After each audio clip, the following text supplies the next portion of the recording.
quando o governo britânico precisa de linha e costura para poder ajudar em uma guerra. O tempo entre costuras faz você, mulher, aí na sua casa dos 30 anos, voltar no tempo e sentir como a nossa personagem principal aqui, as loucuras e as bobagens que a gente acabou fazendo na nossa adolescência. E a chegada da maturidade dessa personagem também faz com que você, mulher, se sinta empatizado com algumas cenas e entenda alguns comportamentos que ela vai ter, alguns sentimentos que a personagem vai acabar adquirindo ao longo dessa história. Uma história entre muito alto e baixo, mas que faz o leitor ficar impregnado, como se diz no Ceará, do início ao fim. Nessa história a gente vai conhecer Cira Quiroga, que desde pequena cresceu no meio de agulhas, tesouras e várias mulheres que conseguiam seu sustento numa Espanha que estava tentando se reconstruir, onde a cultura não era algo muito preeminente ali, então você tem um retrato de uma Espanha um pouco empobrecida. E nesse background a gente conhece a Cira e a sua mãe, que é mãe solo e que ensinou o ofício desde pequenininha para ela, e ela se saiu muito bem nessa aprendizagem. Foram anos e anos até começar rumores da guerra por ali, eles ficarem sem trabalho, sem como se sustentar, porque as pessoas que pagavam pelo trabalho da mãe da Cira e do ateliê onde elas eram empregadas estavam indo embora. Então o ateliê fechou, a mãe da Cira ficou muito triste, mas já estava com uma certa idade. Nós temos aí um avanço dessa história, a gente já vê a Cira já jovem adulta e já pronta para se casar, e esse rapaz, por ser todo esse contexto que está se passando, ele é muito voltado para estabilidade. Então ele acha que a Cira pode mudar de ofício, já que não tem tanto trabalho para ela exercer o ofício de costureira ali. Aí ele botou na cabeça que ela tem que fazer o que ele faz e vão atrás de comprar uma máquina onde ela vai aprender a escrever, porque a Cira não tem muita cultura, né? Cresceu nesse meio onde não tinha muita educação, e isso vai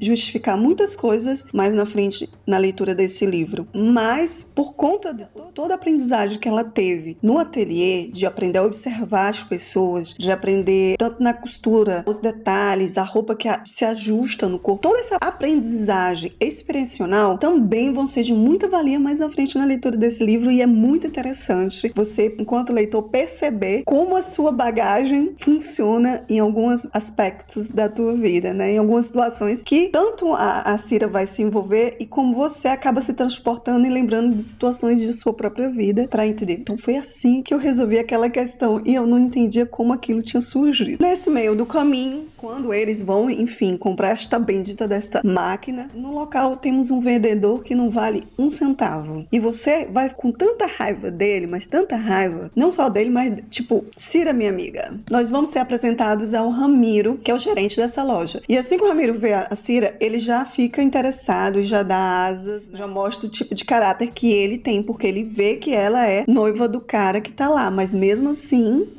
a partir desse encontro, muita coisa na vida da Cira, muitas decisões vão ser tomadas erroneamente. Ela vai embarcar numa viagem que vai mudar totalmente a vida dela. O background dessa história é a Guerra Espanhola e também neutralidade da Espanha na Segunda Guerra. Então esses fatos históricos são muito importantes para o leitor, para entender a carga do que vai acontecer durante a segunda metade desse livro. E a gente vai ver todas as intrigas, todas as tramóias, perceber como é que era o dia a dia ali de algumas situações, tanto na Espanha quanto em Tetuán, no Marrocos, como em Portugal. Também achei interessantíssimo a passagem da personagem por aqui, como ela fala dos portugueses na história dela e o papel que eles tiveram também, né, na história. A gente vê alguns países da Europa ficaram neutros em relação à Segunda Guerra, mas dentro dessa história a gente percebia que os países estavam ali numa corda bamba e não, né? Quando a gente é apresentado a Cira, a gente é apresentado uma menina muito ingênua. Eu não vejo ingenuidade na Cira. Quem tá contando essa história é a Cira para nós. Então é o ponto de vista dela, sobre tudo que ocorreu na vida dela. Então ela vai explicar pra gente o porquê das escolhas que ela fez. Mas mesmo assim, não acho a Cira muito confiável. A personagem que ela tenta nos passar é de uma moça ingênua, mas eu não vejo ingenuidade na Cira. Eu vejo uma pessoa que se adapta, que percebe as coisas com um olhar mais amplo, porque como ela vivenciou a vida, ela nos vende essa personagem que entre linhas, estava sempre atenta a todos os detalhes, sabia que não tinha algumas habilidades, então ela sempre se esforçava 2 vezes mais para conseguir burlar essas habilidades e tentar se adaptar. Então eu não vejo ingenuidade aqui. Eu vejo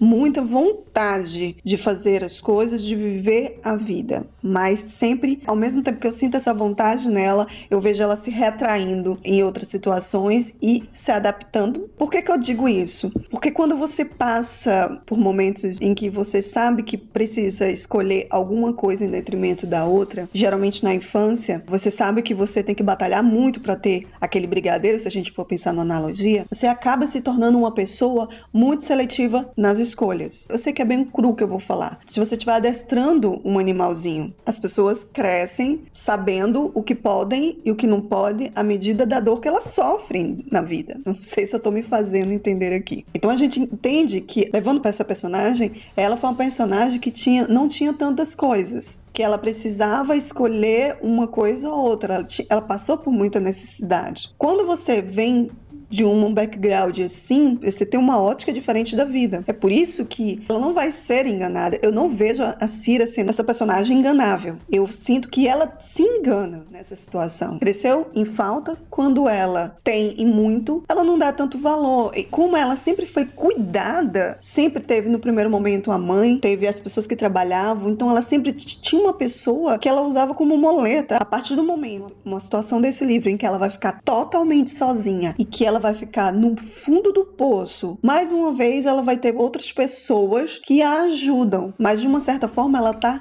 realmente sozinha. E se não fosse esses anjos na vida dela, as coisas poderiam ser diferentes. Mas mesmo assim, eu acho que ela tem uma fibra muito forte que você percebe que foi dada pela mãe. E isso só vai aclarar na cabeça dela de uma certa forma quando ela vê o quanto a mãe foi importante na vida dela. E a partir desse momento em que ela entende isso, ela vai mudar algumas atitudes da vida dela. O crescimento dela no final dessa história para mim, não é nenhum crescimento. Para mim, ela se reencontrando com a essência dela. O final desse livro, a última frase desse livro, as conclusões que a Cira chega por ela mesma, é como se ela, enquanto mulher, entendesse o valor que ela tem e ela se sentisse que, tipo, eu não preciso de pessoas resolvendo as minhas questões. Eu posso resolver as minhas próprias questões. E o orgulho que ela passa pra gente, principalmente a mulher que lê esse livro, vai sentir isso, de pegar muito desse orgulho, dessa satisfação que ela encontra, dela conseguir resolver situações sozinha, dela conseguir levar a vida dela sem precisar de ninguém, só dela mesma pra resolver, é gratificante. Durante toda a história a gente vai acompanhando o papel nos países onde a Cira vai, a gente vai ver como essas mulheres se comportam, como é que fica a vida dela nessa guerra, como elas têm que se adaptar a essas situações, como elas tentam resolver. É nessa ajuda mútua dessas mulheres, nesses diálogos dessas mulheres, que a gente vai vendo a transformação ainda maior da Cira, porque ela vai meio que modulando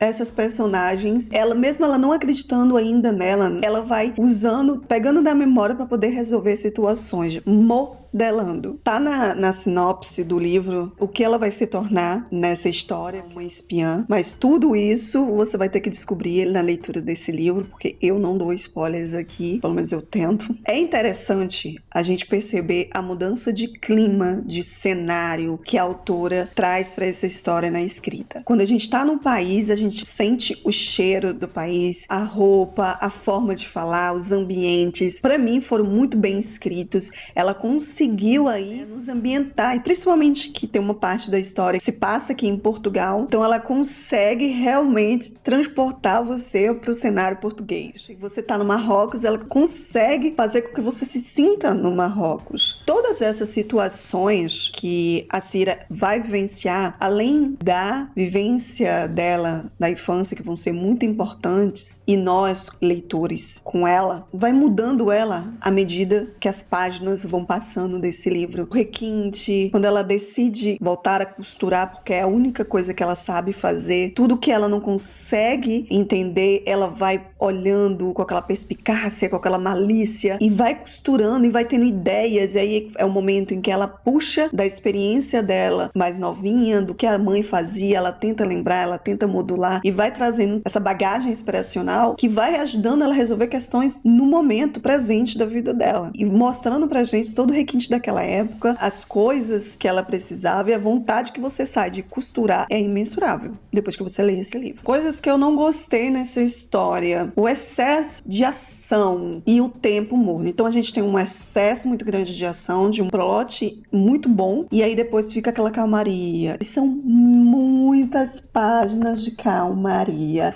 E aí ação. Aí calmaria, ação. Calmaria, espionagem, ação. Essa parte eu não gostei tanto, eu demorei bastante até. A escrita da autora é muito fluida, você imerge, mas a ação é demasiada. Não sei, existe uma coisa que corta e você pensa que já vai terminar o livro, mas não, tem mais coisas. Essa sensação de alto e baixo, muito recorrente dentro dessa história, faz com que você fique cansado de ler. Você fique um pouco exausto de ler esse livro e acabe abandonando um pouquinho e pegando outras coisas. Não é uma leitura que você faz corrida, pelo menos não foi pra mim. Independente de ser corrida e tudo, a curiosidade que ela despertou em mim pra saber o que é que vai acontecer na próxima página, pra saber o que é que vai acontecer com o casal principal, se ela vai ser pega nessa coisa da espionagem, ela me pegou aí, eu não conseguia parar, até a calmaria chegar. E a gente não pode esquecer de personagens incríveis nessa história, como o Félix. Eu achei assim o Félix, aqueles amigos que a gente tem, que chega pra contar tudo pra gente, que é aquele divisor de águas, nos dá informação e traz a sua personalidade pra dentro da nossa vida. E o Félix é isso pra ela. Tudo que ela tinha em gap de cultura, com o Félix, ela conseguiu aprender muita coisa, refinar muita coisa também. Ele foi trazendo... Sabe aquele amigo fofoqueiro? É o Félix. Ele sabe de tudo o que tá acontecendo. Queria muito saber o que aconteceu depois disso. Eu não sei se no segundo livro dela a gente vai ter essas respostas. Espero que sim. Não podia também esquecer da Rosalind Fox, que é uma figura excêntrica, mas que dá um glamour a essa história, que vai colocar a Cira... Eu no começo achei que ela estava colocando a Cira numa enrascada, mas eu acho que na verdade ela só colocou a Cira na essência dela, no eixo. E a gente via que a Cira é muito fleumática, as coisas vão acontecendo, ela fica ali na dela, mas mesmo assim tem uma sanguínea dentro dela ali, que eu acho que é o que fez ela entrar nos eixos. Eu adorei a Rosalina, também o final dela foi assim, o final dela me deixou um pouco emocionada. E nós vamos ter um crush dela, que é o Marcos Logan, que, olha, as cenas finais dessa história com eles, eu fiquei besta, com direito a filme de ação. A história da Cira é mais do que a história de uma mulher que se reconstruiu e foi forjada, foi enganada, foi humilhada e que não é inocente de todo, porque todas as suas escolhas de abandonar as pessoas que a ajudaram e viver uma tórrida paixão foi aquele ditado que fala: o que a gente planta, a gente colhe. Mas mesmo assim a gente vê a redenção dela durante a história e com as pessoas que ela acabou machucando nas escolhas erradas que ela fez. Você enganou, você vai ser enganada. Você abandonou, você vai ser abandonada. É a lei do retorno. Então, nessa história, a gente consegue observar muito bem isso forte. E também o crescimento da Cira quando ela, de fato, aceita a missão de ajudar aos serviços secretos, se tornando uma espiã. Isso não é um spoiler, porque apesar de tudo, dos encontros e desencontros que a gente vai ter dentro dessa história, da forma como ela usa o ofício de costureira para obter essas informações e acaba, assim, se tornando uma mulher rica, nesse local contrasta com o durante da história, como ela vende pra gente, leitores, como uma pobre moça que foi enganada, ela se torna uma mulher forte, passando a mensagem que mesmo que você tenha feito escolhas erradas no passado, é o que você faz com que aconteceu com você, como você modela isso, como você transforma a sua vida que vai valer a pena. Tempo Entre Costuras é uma história para mulheres que quebraram a cara, mais do que uma ficção histórica, é uma história para mulheres que quebraram a cara, que fizeram escolhas erradas, mas que souberam se reerguer, não se deixar abater com tudo o que aconteceu com a sua vida. Choraram um dia e no outro lavaram o rosto e foi. O final do livro foi assim, danada, a Maria Duenas. Deixou umas opções de finais para que a gente deduzisse, deixou em aberto para a imaginação aí do leitor. O que eu não vi na história foi a resolução do traste do Ramiro. Gostaria muito de ter visto alguma coisa sobre dele. Eu não sei se no segundo livro, Cira, a gente vai ver a história do Ramiro, que aconteceu com Eivro, Tempo e Costuras, da autora Maria Duenas, que é o terceiro livro da lista de livros, se eu não tiver engano.